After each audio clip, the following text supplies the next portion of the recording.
Very good morning to all the students. Today is the first day of class 11. ठीक है, very warm welcome to all my student. मैं आज हमने एक decision लिया है। हमने क्या किया, क्लास 11 के जितने भी 14 चैप्टर्स हैं, जितने भी क्या 14 चैप्टर्स हम लोग कवर करेंगे, that is belong to the state board. State board के जितने भी 14 चैप्टर्स हैं, उन सारे से सारे चैप्टर को हम लोग क्या करेंगे, कवर करने की कोशिश करेंगे टॉपिक्स वाइज। ठीक है, तो ठीक है, आज स्टार्ट करते हैं। आज पहला डे है, तो पहला डे है फिजिक्स का। जो बहुत सारे बच्चे अभी 10th क्लास पास होकर आए हैं, they are very curious to know what is physics और फिजिक्स कैसे स्टार्ट होगा। तो I am a physics teacher. Currently मैं काफ़ी साल से फिजिक्स पढ़ा रहा हूँ and we have shifted our platform to the online. तो a warm welcome to everybody. ठीक है, पहला है फिजिक्स, और फिजिक्स के पहला जो chapter that is unit and measurement. क्या है unit and measurement? Unit and measurement start करने से पहले ना मैं कुछ बातें हैं जो मैं आपको एक्सप्लेन कर देना चाहता हूँ। तो पहले आपको अंडरस्टैंड करना होगा कि फिजिक्स क्या होता है। ठीक है, पहले आपको क्या अंडरस्टैंड करना होगा कि फिजिक्स क्या होता है। ठीक है, आप ऐसे बोल सकते हो कि ऐसा सवाल उठता है कि what is physics, what is physics. ठीक है, व्हाट इज फिजिक्स। हाँ, can you explain me what is physics? Let me explain. Physics का मतलब क्या होता है? फिजिक्स का बेसिक मतलब ये होता है कि ये साइंस का एक सब सब्जेक्ट है जो क्या करता है कि चीज़ें कैसे काम करती है, मैटर और एनर्जी कैसे एक दूसरे में इंटरेक्ट करता है, या चीज़ें कैसे काम करती है, उसी के डिटेल एक्सप्लेनेशन को क्या कहते हैं, हम फिजिक्स कहते हैं। क्या कहते हैं? फिजिक्स कहते हैं। ठीक है, ब्रह्मांड में मैटर एनर्जी के साथ कैसे इंटरेक्ट करता है, मोशन कैसे होता है, फोर्स कैसे लग रहा है, या फोर्स कैसे मोशन को इंटरेक्ट इफेक्ट करता है। तो इन्हीं सब चीज़ों को डिटेल में जो स्टडी करता है सब्जेक्ट, उसी को हम क्या कहते हैं? फिजिक्स कहते हैं। क्या कहते हैं? फिजिक्स कहते हैं। ठीक है, तो ये आपका पहला टॉपिक होगा जिसमें आपको मैं बता दे रहा हूँ कि फिजिक्स का मतलब क्या है। तो हमने क्या लिखना है, इसका जो सॉल्यूशन होगा, इसका आंसर जो होगा, तो आप इधर क्या लिखोगे, it is a sub subject, it is a sub subject, it is a sub subject which सब subject of science which deals with the study of nature, energy and matter and matter and their interaction, their interaction with what? Interaction with each other। ठीक है, ये इसका first definition है जो हम basically understand करने की कोशिश करते हैं। अनदर थिंग अबाउट दैट कि आप इसको सिंप्लीफाई कर सकते हो। आपने इधर क्या बोलना है कि सर इसको हम ये भी बोल सकते हैं कि how things work, how things work is known as how things work is detailed explained by the subject called physics। ठीक है, तो आप ऐसा भी बता सकते हो कि चीजें कैसे काम करती है, उसी के डिटेल एक्सप्लेनेशन को कौन करता है? साइंस करता है, फिजिक्स करता है। कौन करता है? फिजिक्स करता है। अभी base on subject, third point हमने इधर क्या लिखना है, देखो फिजिक्स के भी अपने अपने खुद के ब्रांच है जो काफी डिटेल और काफी लंबे चौड़े हैं, बट हमने उतनी ही बात करनी है जो क्लास 11 और 12 को कवर करता है। क्लास 11 12 को क्या करता है? कवर करता है। तो देख लो, बेस ऑन सब्जेक्ट, आप इधर क्या लिखोगे, base on the subject, base on subject it is further divided into two major, or based on subject we divide two major sub subject। ठीक है, तो एक मेजर सब्जेक्ट जो है वो क्या है, जैसे इसका पहला जो है उसको हम बोलते हैं मैकेनिक्स। क्या बोलते हैं? और दूसरा जो है वो बेसिकली क्या होता है, तो आप इधर क्या बोलोगे, क्वांटम मैकेनिक्स या पार्टिकल फिजिक्स।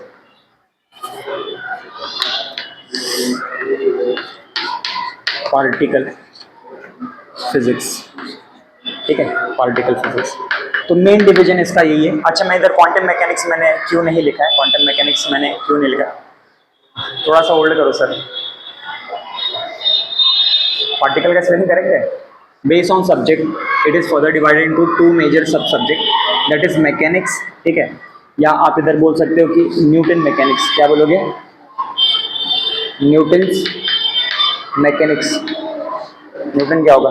मैकेनिक्स, ठीक है। फर्दर ये है क्वांटम मैकेनिक्स, क्वांटम मैकेनिक्स, ठीक है। तो ये इसके मेजर डिवीजन है। इसके अलावा अगर आप देखोगे कि इसको कैसे बांटा गया है, तो जैसे अगर एक बात करूं तो बेसिकली क्या है, पहले को हम बोलते हैं मैकेनिक्स, पहले को हम लोग क्या बोलते हैं? मैकेनिक्स। पहला जो सब सब्जेक्ट है मैकेनिक्स, ठीक है। दूसरा जो सब्जेक्ट है उसको बोलते हैं ऑप्टिक्स। क्या बोलोगे आप इधर? ऑप्टिक्स। और तीसरा जो सब्जेक्ट है इसका, उसको हम लोग बोलते हैं थर्मो। क्या बोलते हैं? Thermo dynamics, thermo dynamics. ये इसका तीसरा सब सब्जेक्ट है। और चौथा जो है उसको आप क्या बोलोगे? रिलेटिविटी।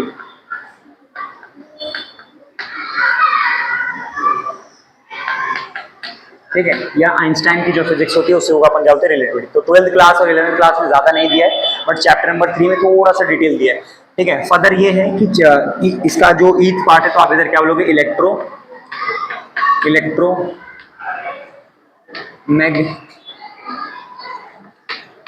मैग्नेटिज्म, ठीक है, जिसको हम लोग क्या बोलते हैं? EM भी आप बोल सकते हो। क्या बोल सकते हो? EM भी बोल सकते हो। फर्दर ये है लास्ट जो है F जो है वो बेसिकली क्या होगा? तो F आपका हो जाएगा क्वांटम मैकेनिक्स या पार्टिकल फिजिक्स। क्या होगा? क्वांटम मैकेनिक्स या फिर पार्टिकल फिजिक्स। क्वांटम मैकेनिक्स जिसमें आप एटम वगैरह के पार्टिकल, उसके बिहेवियर वगैरह को अंडरस्टैंड करते हो। और F के बाद क्या आएगा? G, और G में आप क्या लिखोगे? Modern physics. क्या लिखोगे? Modern physics. हम लोग एक एक चीज को सेपरेटली डिफाइन करके अंडरस्टैंड करेंगे। देखो, अभी हमने क्या अंडरस्टैंड किया? फिजिक्स बेसिकली क्या होता है? फिजिक्स एक साइंस का सब सब्जेक्ट है जो क्या करता है? सब्जेक्ट को, किसी भी नेचर के फिनोमेना या एनर्जी और मैटर के इंटरेक्शन को जो इंटरेक्ट करता है उसको अंडरस्टैंड करता है, उसको अपन क्या कहते हैं? फिजिक्स, बराबर। आप इसको इस तरह से कह सकते हो कि चीजें कैसे काम करती है, उसी को अपन क्या कहते हैं? फिजिक्स कहते हैं, बराबर। बेस्ड ऑन सब्जेक्ट इसके एक्चुअल में तो दो ही डिवीजन है, जो एक्चुअल में माक्रो फिजिक्स और माइक्रो फिजिक्स को रिप्रेजेंट करता है, बराबर है। तो माक्रो फिजिक्स का मतलब क्या होता है? जिसमें न्यूटन के नियम कानून लागू हो जाए, ठीक है। और माइक्रो फिजिक्स का मतलब क्या है? जिसमें पार्टिकल के बिहेवियर के बारे में अंडरस्टैंड किया जाता है, उसको अपन बोलते हैं क्वांटम मैकेनिक्स। फर्दर है जो आपके टेक्स्ट बुक 11th और 12th में दिया गया है, वो डिवीजन इधर दिया गया है, यानी 5 या 6 से ज्यादा डिवीजन इसका है नहीं। पहले को मैकेनिक्स, पहले को क्या है आपका? मैकेनिक्स, दूसरा आपका ऑप्टिक्स, तीसरा थर्मोडायनेमिक्स, चौथा जो है रिलेटिविटी, पांचवा जो है उसका अपन क्या है? Electromagnetic wave, sorry electromagnetism. Further जो है क्वांटम मैकेनिक्स। क्वांटम मैकेनिक्स का सिंपल मतलब है पार्टिकल फिजिक्स, या फिर आप क्या बोलोगे? Modern physics. क्या बोलोगे? Modern physics. मॉडर्न फिजिक्स के अंदर क्या क्या आता है? मॉडर्न फिजिक्स के अंदर आता है जो 19th सेंचुरी या 20th सेंचुरी के अंदर जो भी चीज डिस्कवर हुआ था, जैसे अल्टरनेट करंट हो गया, फिर इलेक्ट्रॉन प्रोटॉन वगैरह हो गया, तो इन्हीं सारे के स्टडी को अपन क्या है? सेमीकंडक्टर हो गया, तो इन्हीं सारे के स्टडी को अपन क्या कहते हैं? मॉडर्न फिजिक्स, ठीक है। तो अभी के लिए आप इसको अंडरस्टैंड करो, इसका एक स्क्रीनशॉट ले लो, कट कर दो सर, बीच में किसी को बिठा देना, ताकि जैसे देखो वो लोग कल, ठीक है। तो अभी हमने इसका डिवीजन देख लिया। अब क्या करते हैं कि इसके जितने भी डेफिनेशन, इसके जितने भी क्या है डेफिनेशन है, उसकी बात करके हम लोग चैप्टर को क्या करते हैं? कोशिश करते हैं स्टार्ट करने के लिए। देखिए, पहला जो आपका है उसको बोलते हैं मैकेनिक्स। पहले को अपन क्या बोलते हैं? मैकेनिक्स, ठीक है। मैकेनिक्स का मतलब क्या होता है? देखो, मैकेनिक्स का मतलब ये होता है, मैकेनिक्स एक सबसे पुराना ब्रांच है। मैकेनिक्स का है फिजिक्स का सबसे पुराना ब्रांच है, जहां बेसिकली ये बात की जाती है कि चीजें काम कैसे करती है। इसको देखो सबसे ज्यादा डिटेल में अगर देखा जाए तो न्यूटन ने सबसे पहले मैकेनिक्स को पढ़ा था। न्यूटन ने क्या कहते हैं? सबसे पहले मैकेनिक्स को पढ़ा था। उन्होंने ऑलमोस्ट सारी फिजिक्स की वो डिटेल बातें कर दी हैं, जिसको आप क्या कहते हो? मैकेनिक्स, यानी चीजें कैसे इंटरेक्ट करती हैं, फोर्स कहाँ लग रहा है, मोशन कैसे इफेक्ट होता है फोर्स की वजह से, इन्हीं सारी चीजों को आप क्या कहते हो? मैकेनिक्स कहते हो। क्या कहते हो आप इधर? मैकेनिक्स, यानी नेचर कैसे एक दूसरे के साथ इंटरेक्ट करता है, जैसे सिस्टम और सराउंडिंग जो है वो कैसे एक दूसरे के साथ इंटरेक्ट करता है, उसी के डिटेल स्टडी को जो एक्सप्लेन करता है सब्जेक्ट, उसी को अपन क्या कहते हैं? मैकेनिक्स।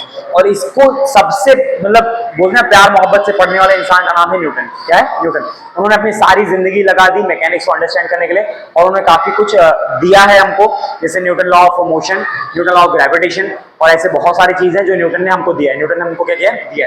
और ये सब it is the part of the mechanics, it is the part of the mechanics. तो बेसिकली आप इधर क्या बोलोगे कि चीजें कैसे काम करती है? How things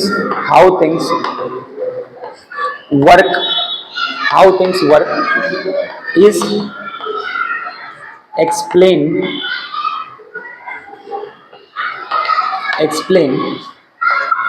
by the subject called mechanics. क्या हो जाएगा? मैकेनिक्स।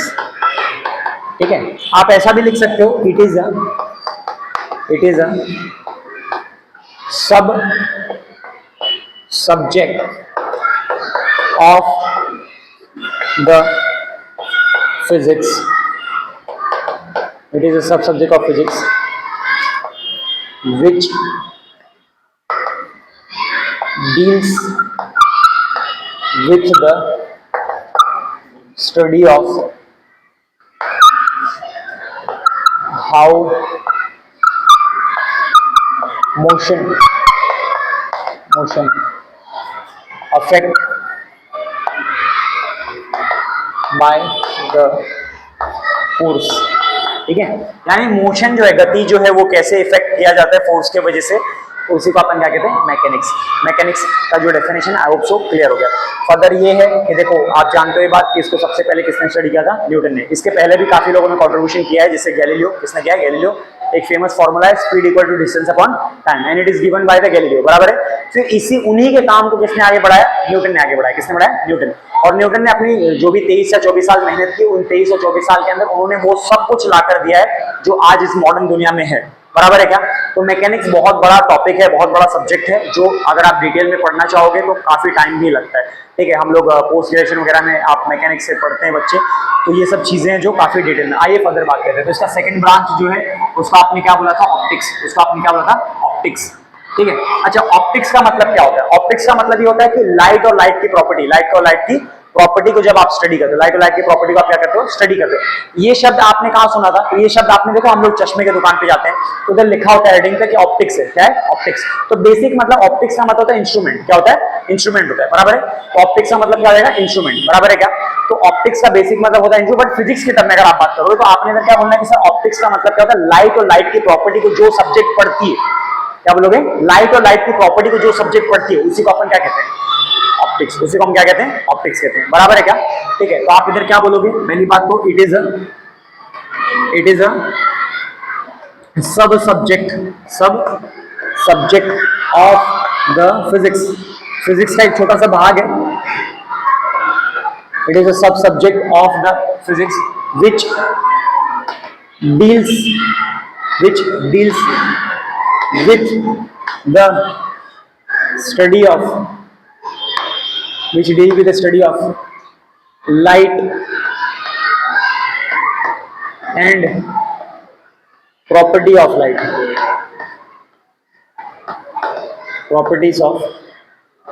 light। ठीक है, तो लाइट और लाइट की प्रॉपर्टी को जो डिटेल में स्टडी करते हैं उसी को अपन क्या कहते हैं? ऑप्टिक्स। उसी को अपन क्या कहते हैं? ऑप्टिक्स, बराबर है। तो बेस्ड ऑन सब्जेक्ट, दूसरा आप क्या लिखोगे? based on the subject it is further divided into two major सब सब्जेक्ट, बराबर। तो सब्जेक्ट जो है दो भागों में आपका बटा होगा। पहला जो इसका सब्जेक्ट है उसको हम लोग क्या कहते हैं? ऑप्टिक्स। पहले को हम लोग क्या बोलेंगे? Ray optics. क्या बोलोगे आप इधर? रे ऑप्टिक्स, जो 11th में दिया है। किसमें दिया है? 11th में दिया है। इसको हम लोग क्या बोलते हैं? तो इसको हम लोग बोलते हैं जियोमेट्रिकल ऑप्टिक्स। क्या बोलते हैं? Geometrical optics. ठीक है, जियोमेट्रिकल ऑप्टिक्स। ओके, और सेकंड चैप्टर जो है वो क्लास 12th के अंदर दिया है। किसके अंदर दिया है? 12th के अंदर दिया है। अब याद रखो कि साउंड भी एक काइंड ऑफ लाइट की प्रॉपर्टी फॉलो करता है, तो आप कह सकते हो कि भाई साउंड भी एक काइंड ऑफ लाइट की प्रॉपर्टी है, तो वो भी उसके अंदर ही पार्ट आ जाएगा, बट हमको इधर कंसिडर नहीं करना है।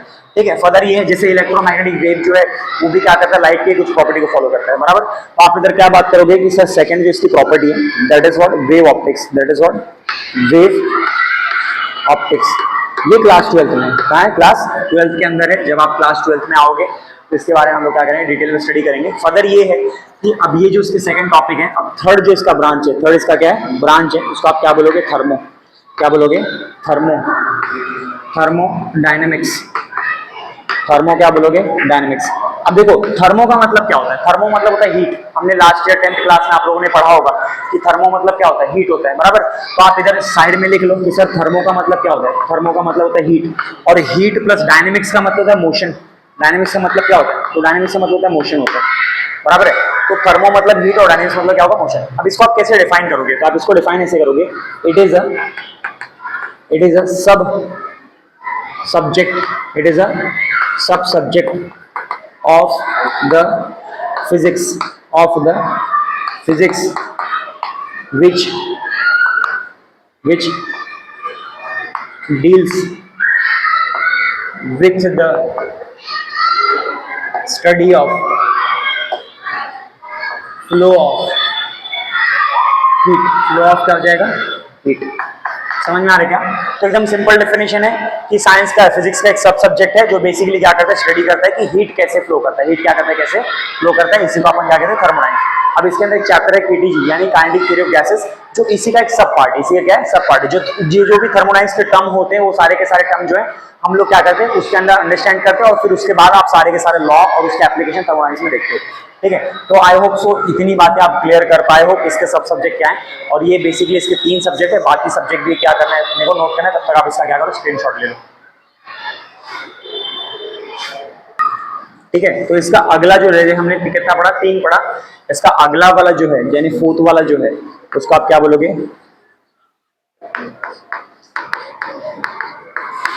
रिलेटिविटी।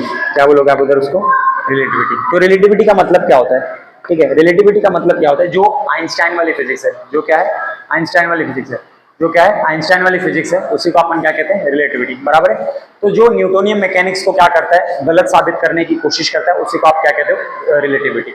तो बेसिकली आप इधर क्या बोलोगे कि जैसे मान लीजिए इट इज अ सब subject, it is a sub subject which explain, it is a sub subject, sorry, it is a sub subject of the physics, of physics which explain, which explains, which explain the relation or relative relation between speed, distance and time। ठीक है, जो basically क्या करता है कि speed equal to distance upon time जो formula है, इसको क्या करता है, इसको इंटरकनेक्ट करके कोशिश करता है कि उसको रिलेटिव बना दे, क्या बना दे, रिलेटिव बना दे, उसी को अपन क्या कहते हैं, रिलेटिविटी। जैसे मान लो इसको अपन जब टॉपिक आएगा तो अपन बात तो करेंगे, बट अभी के लिए मैं आपको बता दूं बेसिकली रिलेटिविटी का मतलब क्या होता है कि हर एक चीज का अपना पॉइंट ऑफ व्यू है। अगर ये मेरे लिए चौक है या छोटा चौक है तो हो सकता है कि आप लोगों के दिमाग में कुछ और चलता हो, तो वो सब बातें भी सही है। जैसे मान लो इसको मैं एक तरह से और एक्सप्लेन करता हूँ कि अगर मैं बोला कि फारूक जो है वो बेसिकली क्या है, रेस्ट पे, फारूक का है रेस्ट पे, in my point of view. But अगर मैं आपको स्पेस में फेंक दिया, मैंने क्या किया, आपको स्पेस में फेंक दिया, तो आप क्या बोलोगे, नहीं सर वो गलत है, जो आप कह रहे हो वो गलत है, क्योंकि मुझे तो दिख रहा है कि अर्थ के साथ क्या हो रहा है, अर्थ के साथ फारूक भी रोटेट कर रहा है, क्योंकि अर्थ रोटेट कर रहा है तो वो भी रोटेट कर रहा है, बराबर है क्या। ठीक है, तो इसी को अपन क्या कहते हैं, रिलेटिव, यानी मोशन। अभी आप जो कह रहे हो वो भी सही है ना, और जो मैं कह रहा हूं वो भी सही है, तो इसी को अपन कहते हैं पॉइंट ऑफ व्यू। आप इसको इस तरह से सिंपल तरह से समझ सकते हो कि जैसे मान लो कि अगर किसी बात पे आर्गुमेंट होता है, झगड़ा होता है, तो जो सामने वाला पक्ष रखता है, यानी जो दो लोग आपस में आर्गुमेंट का पक्ष रखते हैं, तो वो अपने नजर में सही है और सब सामने वाला क्या अपने नजर में सही है, तो इसी को अपन कहते हैं पॉइंट ऑफ व्यू। क्या कहते हैं, पॉइंट ऑफ व्यू। यानी वेलोसिटी जो होता है या स्पीड वगैरह जो होता है वो क्या होता है, रिलेटिव होता है, एक दूसरे अपने अपने ऊपर डिपेंड करता है कि आप किस फ्रेम से देख रहे हो, किस रेफरेंस से आप देख रहे हो। ठीक है, इसको हम लोग बोलते हैं फ्रेम ऑफ रेफरेंस। क्या बोलते हैं, फ्रेम ऑफ रेफरेंस। ठीक है, फर्दर ये है कि एक टॉपिक इसका और है जो आप इधर क्या बोलोगे, पॉइंट नंबर 5, तो आप इधर क्या बोलोगे, इलेक्ट्रो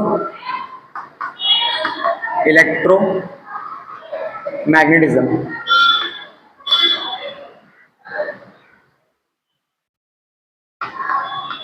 इलेक्ट्रोमैग्नेटिज्म ब्रैकेट में हमने लिखा था ई और एम। तो इलेक्ट्रोमैग्नेटिज्म होता क्या है, इलेक्ट्रोमैग्नेटिज्म बेसिक का मतलब ये होता है कि जो electric charge, magnetic poles and sorry electric charge, magnetic poles और इलेक्ट्रिक फील्ड और मैग्नेटिक फील्ड को जो डिटेल में स्टडी करता है उसी को अपन क्या कहते हैं, electromagnetism.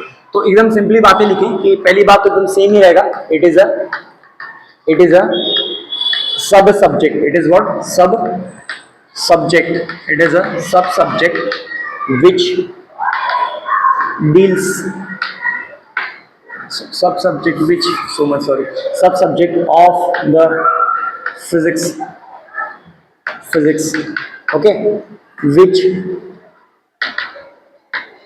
deals with the study of what, study of electric, क्या लिखोगे, इलेक्ट्रिक चार्ज, ठीक है, जिसको अपन इलेक्ट्रोस्टैटिक भी कहते हैं, electric charge, electric field, electric क्या होगा, field, FIE, electric field, and क्या होगा बताओ, मैग्नेटिक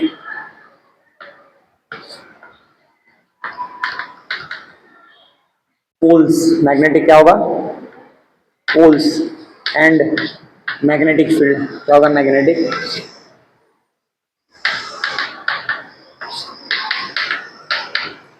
ठीक है। तो मैग्नेटिक फील्ड वगैरह होगा, तो आप इधर क्या कर सकते हो, इसको समझ सकते हो, बेसिकली क्या कहता है, चार्ज और इलेक्ट्रिक फील्ड, मैग्नेटिक फील्ड क्या होते हैं, इन्हीं सारे के प्रॉपर्टी। आप इधर ऐसे भी लिख सकते हो, and their interaction with each other, each क्या होगा, अदर। तो आई होप सो आप समझ गए हो कि इलेक्ट्रोमैग्नेटिज्म होता क्या है। जो इलेक्ट्रिक चार्ज, मैग्नेटिक पोल और इलेक्ट्रिक फील्ड और मैग्नेटिक फील्ड के बारे में डिटेल में स्टडी करता है जो सब्जेक्ट, उसी सब्जेक्ट को अपन क्या कहते हैं, इलेक्ट्रोमैग्नेटिज्म। और इनके बीच में रिलेशन होता है, इनके बीच में क्या होता है, रिलेशन। आगे जाके आप पढ़ोगे इलेक्ट्रोमैग्नेटिक वेव, क्या पढ़ोगे, इलेक्ट्रोमैग्नेटिक वेव, या इलेक्ट्रोमैग्नेटिक वेव यह होता है, एक होता है इलेक्ट्रोमैग्नेटिक इंडक्शन, क्या होता है, इलेक्ट्रोमैग्नेटिक इंडक्शन, जहां इलेक्ट्रिक फील्ड और इलेक्ट्रिक जो चार्ज, करंट जो होता है, करंट और इलेक्ट्रिक मैग्नेटिक फील्ड जो होता है, इनके बीच में जो रिलेशन होता है उसी को अपन कहते हैं इलेक्ट्रोमैग्नेटिज्म, बराबर है क्या जी। फर्दर है एक ब्रांच है जिसको आप इधर क्या बोलते हो, क्वांटम मैकेनिक्स के बारे में हम ज्यादा नहीं बात करें, मैं सिर्फ इतना बता देता हूँ क्योंकि ये हमारे 11th और 12th के सिलेबस में डिटेल में बात नहीं किया है। तो क्वांटम मैकेनिक्स एक ऐसा सब्जेक्ट है जो बेसिकली ये बताता है कि पार्टिकल जो छोटे छोटे पार्टिकल होते हैं, एटम, मॉलिक्यूल वगैरह होते हैं, या इलेक्ट्रॉन होता है, उससे भी छोटे जो पार्टिकल्स होते हैं, इनका बिहेवियर क्या होता है, इनका क्या होता है बिहेवियर, इनका नेचर क्या होता है, उसी को अपन क्या कहते हैं, क्वांटम मैकेनिक्स, क्या कहते हैं, क्वांटम मैकेनिक्स। ये जो भी हम मैकेनिक्स वाला जो कंसेप्ट है, जो न्यूटन ने दिया था, वो पूरी तरह से क्या करता है, जो आइंस्टाइन ने जो बातें बताई थी, ये पूरी की तरह क्या करता है, उसको क्रॉस आउट करता है, क्या करता है, क्रॉस आउट, यानी प्रोबेबिलिटी की बात करता है, किसकी बात करता है, प्रोबेबिलिटी, ठीक है। तो बहुत सारे पॉपुलर नाम है जिन्होंने क्या किया, जैसे बोर्स हैं, फिर सोडिंगर हैं, तो ऐसे बहुत सारे नाम है जिन्होंने क्या किया था कि इसको डिटेल में स्टडी किया था, डिटेल में क्या किया था, स्टडी किया था, जो बेसिकली न्यूटोनियन मैकेनिक्स और आइंस्टाइनियन मैकेनिक्स को क्या करता है, क्रॉस आउट करता है, क्या करता है, क्रॉस आउट करता है, यानी उसे मैच नहीं करता। अगर ये है तो हम इसके बारे में ज्यादा बात नहीं करेंगे, आप हल्का सा समझ लो कि this is called particle physics, because 11th और 12th के सिलेबस में ये दिया ही नहीं है, हल्का सा भी नहीं दिया। फर्दर ये है, आप क्या बोलोगे, मॉडर्न फिजिक्स, लास्ट जो टॉपिक मैं इधर रख रहा हूँ वो क्या होगा आपका, मॉडर्न फिजिक्स, ठीक है। मॉडर्न फिजिक्स क्या होता है, मॉडर्न फिजिक्स का मतलब क्या है, जो 19th और 20th सेंचुरी में जैसे करंट हो गया, अल्टरनेट करंट हो गया, फिर अल्टरनेट करंट सेमीकंडक्टर हो गया, फिर आप देख सकते हो कि डायोड वगैरह आ गई हैं, चीजें कितनी मॉडर्नाइज हो गई, सेल फोन आपका देखो एकदम स्क्रीन टच हो गया, ऐसे बहुत सारी चीजें जो आप देखो एकदम इनोवेट हो गया, क्या हो गया, चीजें एकदम इनोवेट हो गई, और जितने भी पुराने ख्याल थे उस सबको चेंज करके मॉडर्न में कन्वर्ट कर दिया, उसी को अपन क्या कहते हैं, मॉडर्न फिजिक्स, क्या कहते हैं अपन इसी को, मॉडर्न फिजिक्स, ठीक है। अब इसी के अंदर आप देखोगे तो आप देखोगे जो अभी आज हम पार्टिकल वगैरह देखते हैं, जो भी डिस्कवर हो रहा है कि इलेक्ट्रॉन के अंदर भी कुछ होता है, या उसके आप देखोगे कि और भी बहुत सारे पार्टिकल मिले हुए हैं क्वांटम मैकेनिक्स के अंदर, तो ये सब कब हुए हैं, तो भाई ये सब अभी रिसेंट का ही बात है, ठीक है। जैसे 2012 या में आपने देखा था कि हम लोग हिग्स बोसन नाम का पार्टिकल वगैरह खो जाता, तो ये सब रिसेंट का ही बात है, ये सब बातें क्या है, रिसेंट के जो डिस्कवरीज हुई है, इसी को अपन मॉडर्न फिजिक्स में कंसिडर करते हैं, बराबर है क्या, ठीक है। तो एकदम सिंपल है, पहली बात है तो वो वाली सेम ही रहेगी, it is a sub subject of the physics which deals with the study of modern innovation, idea and technology, ठीक है, is called as modern physics, ठीक है। तो ये कुछ बात है जो आपको अंडरस्टैंड करना है, ठीक है। ये सारे ब्रांचेस के बारे में हमने क्या क्या डिटेल में एक्सप्लेन किया, एक बार फिर से मैं बताता हूँ। फिजिक्स एक ऐसा सब्जेक्ट है जो बेसिकली क्या करता है, चीज़ों को अंडरस्टैंड करने की कोशिश करता है, क्या करता है, नेचर को अंडरस्टैंड करने की कोशिश करता है। अपने अपने भागों में इसने खुद को बांट लिया, तो मेजर डिवीजन जो है उसका 2 ही है, that is mechanics and quantum mechanics. और माइनर डिवीजन की अगर आप बात करोगे तो 6 डिवीजन है। पहला क्या है, मैकेनिक्स, ऑप्टिक्स, थर्मोडायनेमिक्स, और उसके बाद क्या है, इलेक्ट्रोमैग्नेटिज्म।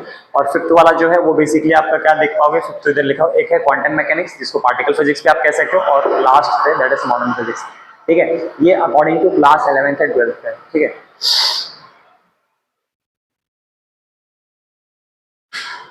तो बेसिकली मैंने आपको बताया कि फिजिक्स और फिजिक्स का मतलब क्या होता है। अब हम लोग क्या करते हैं, अपने चैप्टर को स्टार्ट करते हैं। मेरा चैप्टर जो है वो है यूनिट एंड मेजरमेंट। क्या है यूनिट एंड मेजरमेंट, जो first chapter of the class 11th है फिजिक्स का। देखो, यूनिट एंड मेजरमेंट को अंडरस्टैंड करने के लिए पहले आपको समझना पड़ेगा फिजिकल वर्ल्ड क्या होता है।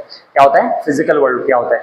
देखो, बहुत सारे टेक्स्ट बुक अभी चेंजेस हुए हैं, टेक्स्ट बुक में क्या हुआ, चेंजेस हुआ है, तो बहुत सारे सिलेबस को रिड्यूस कर दिया गया। सिलेबस को क्या किया है, रिड्यूस कर दिया। बट आपको क्या करना पड़ेगा, हर एक चीज को डिटेल में अंडरस्टैंड करना पड़ेगा, तभी आप सब्जेक्ट से रिलेट कर पाओगे, ठीक है। अब ये बोलो कि शॉर्टकट में चीजें हो जाए तो ऐसा पॉसिबल नहीं है। तो पहला जो इसको बताया जाता है, पहला होता है फिजिकल वर्ल्ड। क्या होता है, मैं आपको इधर एक बहुत अच्छा माइंड मैप बनाकर दिखा देता हूं कि चीजें कैसे काम करती हैं, कैसे इंटरेक्ट करती हैं। देखिए, पहला जो अपना होगा उसको अपन क्या बोलते हैं, फिजिकल वर्ल्ड। क्या होगा बेटा, फिजिकल वर्ल्ड। फिजिकल वर्ल्ड का हिंदी मतलब क्या होता है, भौतिक संसार या भौतिक दुनिया, बराबर। भौतिक दुनिया का मतलब आप इधर क्या बोलोगे, जो चीज दिख रहा है, जो चीज क्या होता है, दिखता है, जो अगर मेरे नेकेड आई से दिख पा रहा है या नंगी आंखों से अगर मैं देख पा रहा हूं, तो वो किसके अंदर आ जाएगा, फिजिकल वर्ल्ड। जैसे फैन दिखता है, इधर टेबल रखा है तो टेबल दिख रहा है, ये चौक दिख रहा है, मैं दिख रहा हूं आपको, आप मुझे दिख रहे हो। तो ये जो हर एक चीज, जो जिस चीज को अपन देख सकते हैं, वो सब किसके अंदर आता है, फिजिकल वर्ल्ड। जो 3 डायमेंशनल है, कैसा है, 3 डायमेंशन वर्ल्ड के अंदर एग्जिस्ट करता है, जिसको आप देख सकते हो, उसी को अपन क्या कहोगे, फिजिकल वर्ल्ड। तो पहला कंडीशन जो है ना बेटा, पहला कंडीशन इसका क्या है कि भाई नेकेड आई से दिखना चाहिए। इससे दिखना चाहिए, नेकेड आई। नेकेड क्या होगा, आई से दिखना चाहिए, पहला कंडीशन। और दूसरा कंडीशन क्या है, तो दूसरा कंडीशन इसका ये है कि आप इसको मेजर कर पाओगे। आप इसको क्या कर पाओगे, मेजर कर पाओगे, ठीक है। तो आप इसको क्या कर पाओगे, मेजरमेंट पे ला पाओगे, बराबर है। एकदम सिंपल रखिए, ज्यादा मैं इसको डिफाइन नहीं करना चाहता, मैं आपको बस सिंपली बता देता हूं इसका अर्थ क्या होता है। इसका मतलब जो चीजें दिख रही है, ठीक है। अब देखो, इमोशन जो होता है, फीलिंग जो होता है, महसूस जो आप करते हो, वो सब दिखती थोड़ी ना, ठीक है। तो बेसिकली फिजिक्स ने क्या बताया, फिजिक्स ने बोला कि चीजें देखो, अगर मुझे अंडरस्टैंड करना चाहिए तो पहले तो मैं देखूंगा ना भाई चीजें हैं कि नहीं है। तो अगर चीजें होंगी तभी तो मैं इसको स्टडी कर पाऊंगा ना। तो जो चीज दिखेंगी उन्हीं को आप मेजर कर पाओगे, पहला कंडीशन है। इसी के लिए जो भी भगवान वाला कंसेप्ट है, या जो भी आप कहते हो कि भूत प्रेत वगैरह जो कंसेप्ट है, ये सब कंसेप्ट को नहीं माना जाता। फिजिक्स ने एकदम सिंपल डेफिनेशन में बात की है कि जो चीज दिखती है वो काम करेंगी, और उसी के आप क्या करोगे, डिटेल स्टडी को क्या कहते हो, फिजिक्स कहते हो। क्या कहते हो, फिजिक्स। और it is the part of the your physical world, it is the part of your physical world. अब दूसरी बात है कंडीशन। दूसरी बात इधर क्या आएगी तेरा, कंडीशन। तो मैं कंडीशन की बात करता हूं। अब ये जो मैं आपको बता रहा हूं, ये बुक में नहीं दिया है, बट आप ट्राई करो अंडरस्टैंड करो। अगर आप ये समझ जाते हो तो सब्जेक्ट बहुत सिंपल हो जाएगा, ठीक है। देखिए, कंडीशन क्या होता है कि एक होता है सिस्टम, एक क्या होता है, सिस्टम, ठीक है। एक होता है सिस्टम, अगला होता है सराउंडिंग। अगला आपका क्या होगा, सराउंडिंग। अगला आपका क्या होगा, सराउंडिंग। तो सिस्टम और सराउंडिंग, और लास्ट जो है उसको अपन बोलते हैं यूनिवर्स। उसको हम लोग क्या बोलेंगे, यूनिवर्स। देखिए, जैसे मान लो कि अगर कोई चीज है, अगर कोई एक ब्लॉक रखा हुआ है, एक टेबल के ऊपर ब्लॉक रखा हुआ है, बराबर। एक क्लासरूम के अंदर एक क्लासरूम है, सादा सा क्लासरूम है, उसके ऊपर एक टेबल रखा है, टेबल के ऊपर ब्लॉक रखा हुआ है। तो अगर मैं बोलता हूं कि ब्लॉक जो है वो सिस्टम है, ब्लॉक क्या है तेरा, सिस्टम है। जैसे मान लो कि आप इधर क्या बोले कि सर एक टेबल है, टेबल के ऊपर एक छोटा सा ब्लॉक रखा है जिसका मास m है। तो ये जो ब्लॉक है ना, ये तेरा क्या हो जाएगा, सिस्टम। ये तेरा क्या हो जाएगा, सिस्टम, बराबर। और ये सिस्टम के साथ जो यहाँ इंटरेक्शन हो रहा है, या यहाँ जो इंटरेक्शन हो रहा है, इसको अपन क्या बोलेंगे, सराउंडिंग। इसको हम लोग क्या बोलेंगे, सराउंडिंग।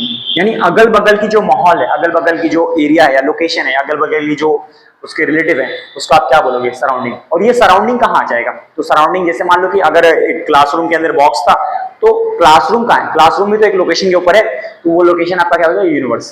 तो कहने का ये मतलब है कि यूनिवर्स के अंदर सब कुछ आ जाता है। यूनिवर्स के अंदर क्या होता है, सब कुछ आ जाता है। और सिस्टम क्या होता है, सिस्टम जिसको आप स्टडी करते हो, जिसको आप क्या कहते हो, स्टडी करते हो। और सराउंडिंग का मतलब उसके अगल बगल की माहौल जो सिस्टम के साथ इंटरेक्ट करती है, सिस्टम के साथ क्या करती है, इंटरेक्ट। तो आप ये इस तरह से बोल सकते हो भाई ये इसके साथ इंटरेक्ट करता है और ये इसके साथ इंटरेक्ट करता है, इधर लिख लीजिए इंटरेक्शन, इंटरेक्शन। और ये सब जो है ना, ये सब किसके पार्ट है, ये सब यूनिवर्स के पार्ट है, ये सब किसके पार्ट है, यूनिवर्स के अंदर ही आ जाते हैं। तो ये कंडीशन आप याद रखना। अब ये इसके बारे में ज्यादा जगह बात नहीं किया गया, इसमें न्यूटन लॉज ऑफ मोशन में इसमें बात किया गया, थोड़ा सा काइनेमेटिक्स में बात किया गया, और कहां बात किया, थर्मोडायनेमिक्स के अंदर इसके बारे में डिटेल में बात किया कि सिस्टम सराउंडिंग यूनिवर्स वगैरह होता क्या है। ठीक है, फर्दर ये है कि कुछ फैक्टर्स होगा, कुछ क्या होगा, फैक्टर्स जो आप इसी चैप्टर में पढ़ोगे, बट मैं आपको अभी बता देता हूँ।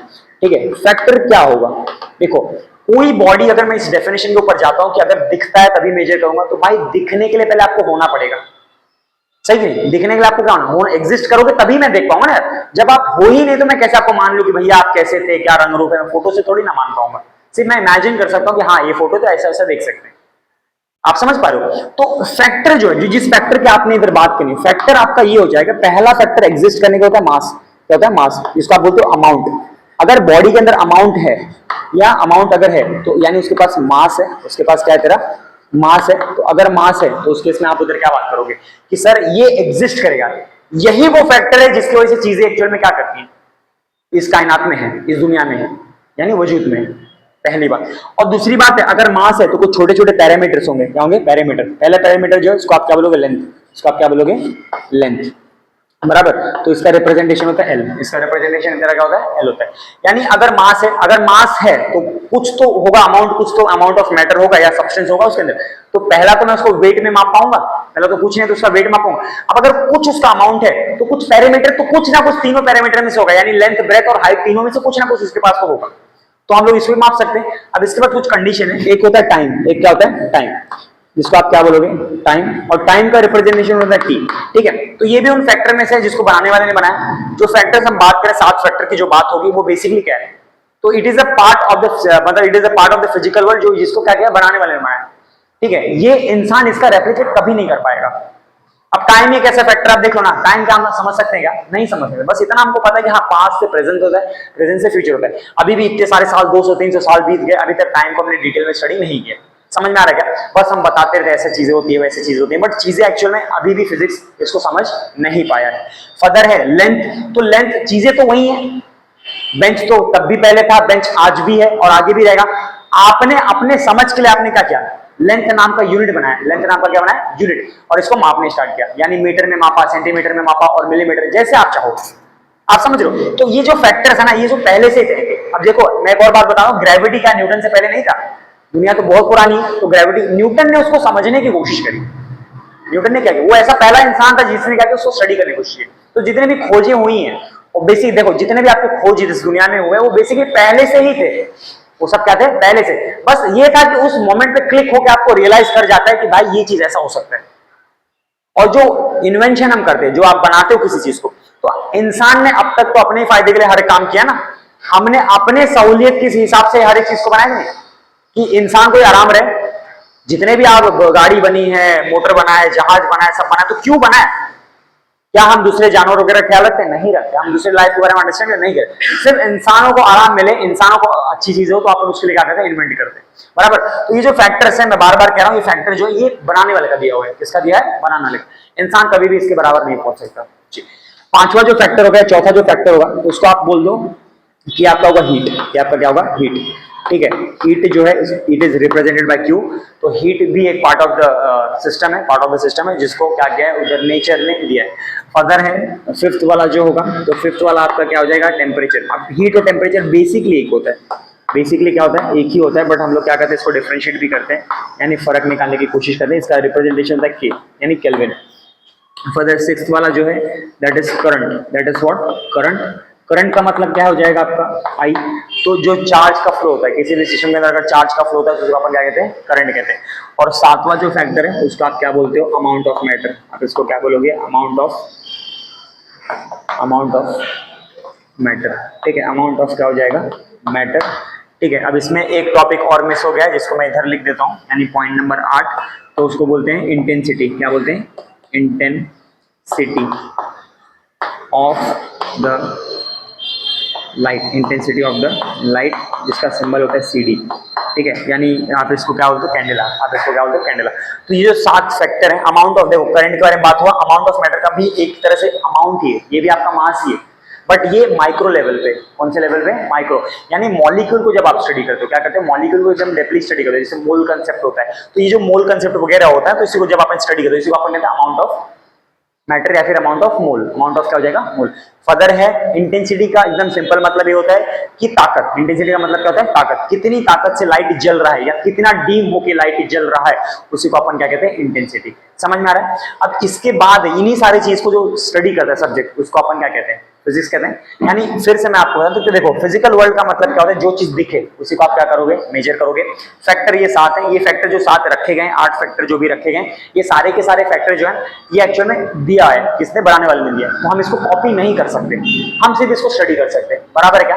क्या टाइम को मैं वो कर सकता हूँ, आगे पीछे जा सकते हैं, टाइम को मैं समझ, आज तक तो टाइम को किसी ने नहीं समझा, ठीक है, या फिर आप क्या करते हो, टेम्परेचर या करंट को अपने हिसाब से बना सकते हो, नहीं, ठीक है, जो वहां से तय हो चुका है वो चीज का आप रिप्लिकेट नहीं कर सकते, बराबर है। फर्दर ये है कि एग्जिस्ट करने के लिए, यानी कायनात में वजूद में रहने के लिए आपको क्या होना चाहिए, पहले तो आपके पास मास होना चाहिए, क्या होना चाहिए, मास। उसके बाद है कि कंडीशन क्या होता है, तो फिजिक्स के लिए कंडीशन ये होगा कि सिस्टम होना चाहिए, सराउंडिंग होना चाहिए और यूनिवर्स होना चाहिए। अगर किसी भी पार्ट को, अगर एक बॉटल अगर किसी जगह रखा है, डेस्क पे रखा हुआ है, तो बॉटल हो जाएगा आपका सिस्टम, और बॉटल का रिलेशन उस टेबल के साथ क्या है या डेस्क के साथ क्या है, उसी को आप क्या बोलोगे, सराउंडिंग। और ये सराउंडिंग कहाँ है, तो सराउंडिंग मेरा क्लासरूम के अंदर है, तो आप क्या बोलोगे, क्लासरूम ही यूनिवर्स है, क्लासरूम क्या है, यूनिवर्स है, जिसके अंदर सब कुछ समा जाता है। तो आप जैसे मैं बोला कि मेरा फ्रेंड है जो रहता है, मेरा एक फ्रेंड क्या है, रहता है कहीं, तो कहीं रहता है, इसका मतलब वो सिस्टम हो गया, और जहां वो रह रहा है वो आपको सराउंडिंग हो गया, उसका जो भी रिलेशन उसके साथ होगा उसका इंटरेक्शन बोलेंगे, क्या बोलेंगे, इंटरेक्शन। बट ये पूरा सिस्टम सराउंडिंग कहाँ बिलोंग करता है, तो पूरा पूरा एरिया आप बता दोगे। जैसे ये आपका जो भी कॉलेज है, इस कॉलेज के अंदर हमने क्या किया कि कॉलेज के अंदर if I am a system and this classroom is what, surrounding. तो क्लासरूम सराउंडिंग अगर होता है, तो जो भी इतना बड़ा लोकेशन, हम इतना बड़ा जो लोकेशन है, इस लोकेशन को आप क्या बोलोगे, यूनिवर्स बोलोगे। तो आप देखो ना कि पूरे कायनात में कितनी सारी चीजें, तो इसी को हमने क्या कहते हैं, कंडीशन, इसी को हम लोग क्या कहते हैं, कंडीशन। तो बेसिकली ये जो टॉपिक था आज के लिए इतना ही, आप क्या करो, होल्ड कर दो, नेक्स्ट लेक्चर अगर बैठेगा तो उसके अंदर अपन क्या करेंगे, इसको डिटेल में मेरा टॉपिक स्टार्ट करेंगे, होल्ड कर। तो बेसिकली आज जो है due to lack of time इस लेक्चर को हमको यही स्टॉप करना पड़ेगा, ठीक है, ड्यू टू सर्टेन कंडीशन। आपने इधर क्या बात करें, बहुत अच्छा इंटरेक्शन रहा मेरा और सबका, और मैंने भी काफ़ी हार्डवर्क किया, आपने भी काफ़ी हार्डवर्क किया, बहुत बहुत धन्यवाद आप लोगों का। आज का जो लेक्चर है यहीं आके समाप्त हो जाता है, ठीक है, तो बहुत बहुत धन्यवाद, एंड प्लीज़ लाइक करो, सब्सक्राइब करो, एंड प्लीज़ सपोर्ट अस।